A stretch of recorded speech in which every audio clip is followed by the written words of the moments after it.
अस्सलाम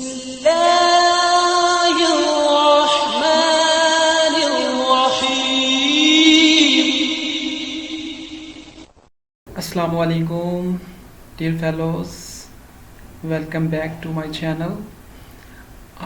जैसा कि हम लोग लास्ट सीरीज़ में ये ASF का जो पेपर आ रहे हैं 23 अक्टूबर और 26 अक्टूबर को बैच 1 और बैच 2 में इंस्पेक्टर के, तो उसकी तैयारी के सिलसिले में हम लोगों ने पहले तो हमने सिलेबस और डिफरेंट जो कि FPSC का क्राइटेरिया है, मतलब पेपर पैटर्न का, वो हमने डिस्कस किया था प्रीवियस वीडियो 1 में। फिर हमने 2022 का एक बैच 1 का पेपर सॉल्व किया है, बैच 2 का एक पेपर सॉल्व किया है। इसके अलावा हमने प्रीवियस यानी 2017 के कुछ पेपर सॉल्व किए हैं। ये 2019 का इंग्लिश का पोर्शन है, क्योंकि इंग्लिश बहुत आम होता है, आपको पता है। इसके सिनोनिम, एंटोनिम और जो डायरेक्ट इनडायरेक्ट और जो प्रोपोजिशन वगैरह हैं, ये मतलब बहुत इंपॉर्टेंट होती हैं और बड़ी टफ होती हैं। तो आपको पता है FPSC और PPSC में मोस्टली जो क्वेश्चन होते हैं वो रिपीटेड होते हैं, यानी पहले किसी ना किसी पेपर में आए होते हैं।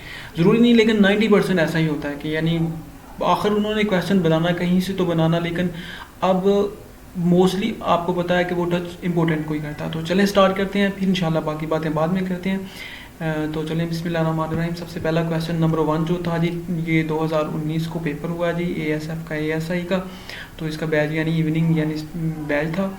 तो इसमें जी सबसे पहले एंटोनिम थे। एंटोनिम में डेथ का जी एंटोनिम उसने पूछा है। तो आपको पता है डेथ जो होती है ये होती है कमी, तो अबंडेंस यानी मतलब कसरत किसी चीज़ की। तो ये दोनों एक दूसरे के अपोजिट हैं। तो आगे है अबेट। अबेट का मतलब होता है किसी चीज़ को मतलब ख़त्म करना, उसका ख़त्म हो जाना। तो जो एगमेंट होता है, जैसे कि एगमेंटन, आपने एक वो टैबलेट भी सुनी होगी। तो असल में एगमेंट का मतलब होता है किसी चीज़ में इजाफा करना। तो एगमेंटन से आप इसको याद कर लेते हैं कि वो असल में एक्स्ट्रा डोज होती है। चूज द एंटोनिम ऑफ पीके। पीके का मतलब होता है असल में बेसिकली पैदा करना, बढ़ना। तो सूद का काम मतलब होता है कम करना, ख़त्म कर देना। तो ये दोनों एक दूसरे के अपोजिट हैं। तो एंटोनिम में है जी एक्सपाउंड का। आपको पता है एक्सपाउंड जो एक्सपैंड से है, इसको ले सकते हैं आपके, यानी फैलाओ किसी चीज़ का। तो कन्फाइन मतलब होता है उसको महदूद करना। तो ये चार्ज हमने सिनोनिम कर लिए। आप दोबारा भी एक दफ़ा देख लें कि डेथ का अबंडेंस, अबेट का एगमेंट, पीके का सूद और एक्सपाउंड का कन्फाइन है। आगे चलते हैं जी। सिनोनिम एंटोनिम हैं जी अभी तो आ रहे। और आगे जी जो है ये मेलोडोरस है। मेलोडोरस का है जी फ्रेगरेंट, यानी कि खुशबूदार। इसका ये मतलब एंटोनिम आएगा कि मेलोडोरस जो मतलब बदबूदार समझ लें कि, तो फ्रेगरेंट उसका खुशबूदार आ गया। तो जो अपेल है, अपेल का जी मतलब होता है कि जो सिनोनिम है इसका, यानी इसको गमी और अफसरदगी को एपाल कहते हैं। तो एपाल का होता है डिज़मे। डिज़मे असल में होता है गमज़दा होना, परेशान होना। तो ये इसका सिनोनिम है। सिनोनिम आपको पता होते हैं जिसको हम अल्फाज मुतरादफ कहते हैं, और एंटोनिम होते हैं अल्फाज मुतज़ाद। दोनों ही इंग्लिश में, उर्दू में इनको अल्फाज मुतज़ाद और इंग्लिश में अल्फाज मुतरादफ, जो सिनोनिम होते हैं मुतरादफ और जो एंटोनिम होते हैं मुतज़ाद। तो आगे जी हम चलते हैं। जो क्वेश्चन एक और सिनोनिम आ गया है जी, वो है जी इंस्क्रूटेबल। इंस्क्रूटेबल होता है यानी कि बहुत ही पचीदा और मतलब जिसको माइस्टीरियस हम बोलते हैं कि निपहा। तो इसका आएगा माइस्टीरियस। आगे चलते हैं जी। आगे क्वेश्चन नंबर है जी, सिनोनिम जारी हैं अभी और इसके बाद इंशाल्लाह डायरेक्ट इनडायरेक्ट शुरू हो जाएंगे। तो आगे कहता है choose the synonym of the word reel. Reel का वर्ड का मतलब जो होता है, इसका सिनोनिम होता है वो होता है वायल।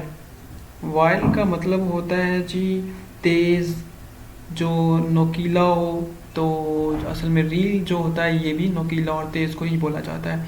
तो आगे है जी समटूअस। समटूअस बहुत फेमस, बहुत रिपीटेड, यानी समटूअस आप CSS और PMS के पेपर भी उठा के देखें तो उनमें ये है, उसने मोस्टली पूछा हुआ है। तो समटूअस होता है शानदार, गॉर्जियस भी शानदार होता है। तो रेबल रेवल का मतलब होता है खुशी मनाना, यानी इंजॉय करना विद डांसिंग, तो इसका इंजॉय आएगा। ये जी हमारे 5 सिनोनिम और 5 एंटोनिम हमने कर लिए हैं। इसके बाद आगे जी डायरेक्ट इनडायरेक्ट है। डायरेक्ट इनडायरेक्ट आपको पता है ये 5 नंबर के एमसीक्यू बहुत ही आसान और सिंपल मैट्रिक बेस होते हैं, तो आपको पता है इसको भी हम करते हैं इंशाल्लाह भी। तो उसने कहा जी पहले नंबर पे जो शी सेड टू देम, आपको पता अगर शुरू में पास्ट इंडेफिनिट आए तो अंदर टेंस की चेंज होगी, अगर शुरू में पास्ट ना आए तो अंदर टेंस की चेंजिंग नहीं होगी।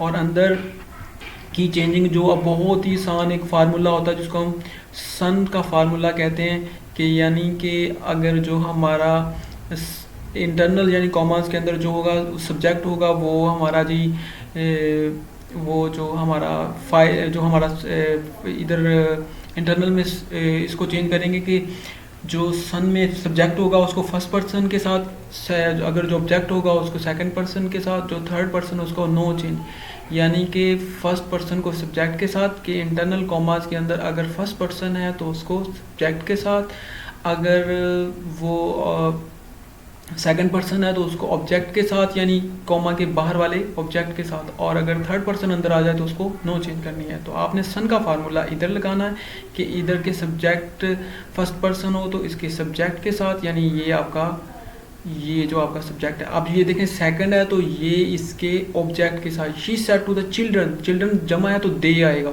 तो ये देखें she told the children that they, ये देखें मैंने आपको बताया था क्योंकि सन का फार्मूला आपने याद रख लेना है कि जो बाहर अंदर का सेकंड पर्सन बाहर के ऑब्जेक्ट के साथ, फर्स्ट पर्सन सब्जेक्ट के साथ, और थर्ड पर्सन अगर इंटरनल कॉमास के अंदर आ जाए यानी इन्वर्टेड कॉमास जो क्लोज के अंदर आ जाए तो उसको नो चेंज करते हैं।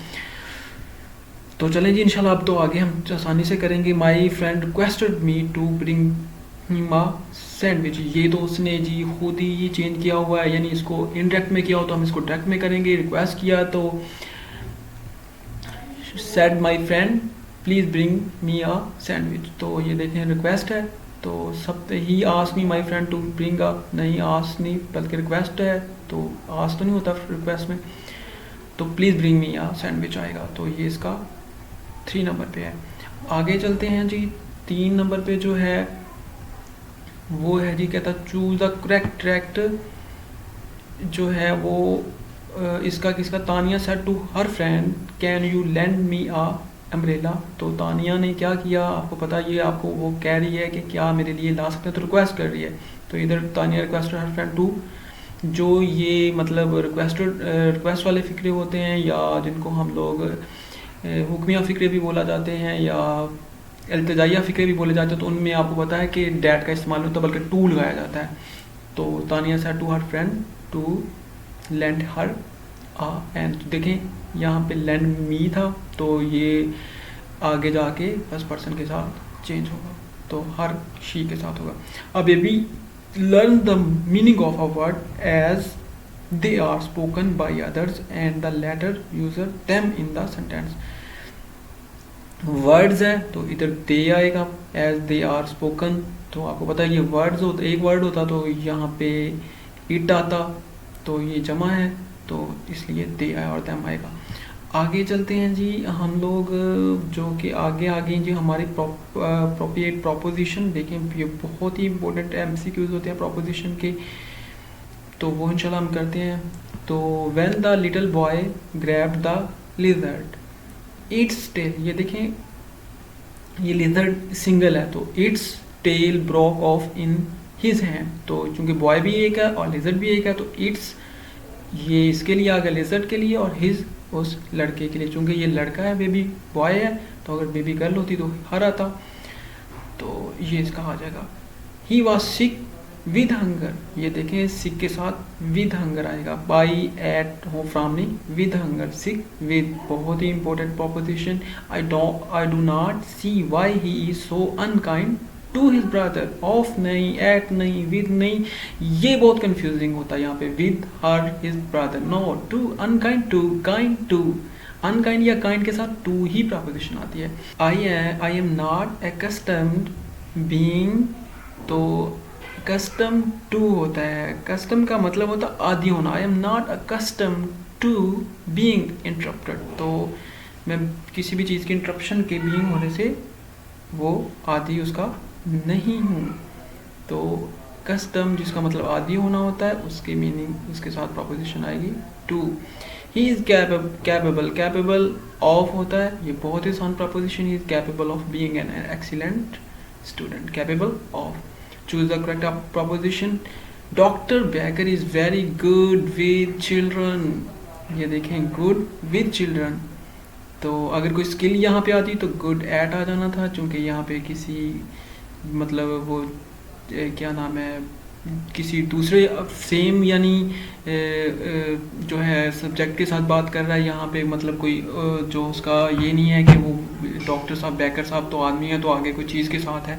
He is good at English तो हो सकता था he is good very good with children, तो यहाँ पे विद आएगा। तो प्लीज़ इनको अच्छी तरह रिमेंबर कर लें, इनमें से कोई ना कोई एमसीक्यूज रिपीट हो सकता है, इसमें नहीं किसी और वन पेपर में आ सकता है। तो ये बहुत इंपॉर्टेंट पोर्शन मैंने ढूंढा है, ये 20 एमसीक्यूज हैं इंग्लिश पोर्शन के, जो कि आने भी 20 ही हैं। तो इसी तरह के आएंगे, आपको एक पेपर का पैटर्न भी मिल गया और आपको इंपॉर्टेंट एमसीक्यूज भी मिल गए। तो प्लीज़ अगर अभी तक आपने चैनल को सब्सक्राइब नहीं किया तो वो भी कर लें, और वीडियोस को लाइक करें और कमेंट सेक्शन में अपनी राय से आगाह करें, ताकि इंशाल्लाह हम और अच्छी अच्छी वीडियो बनाएं। थैंक यू सो मच आपका कि आप लोगों ने इतना मुझे प्यार किया। फी मान अपना ख्याल रखें। अल्लाह हाफिज़।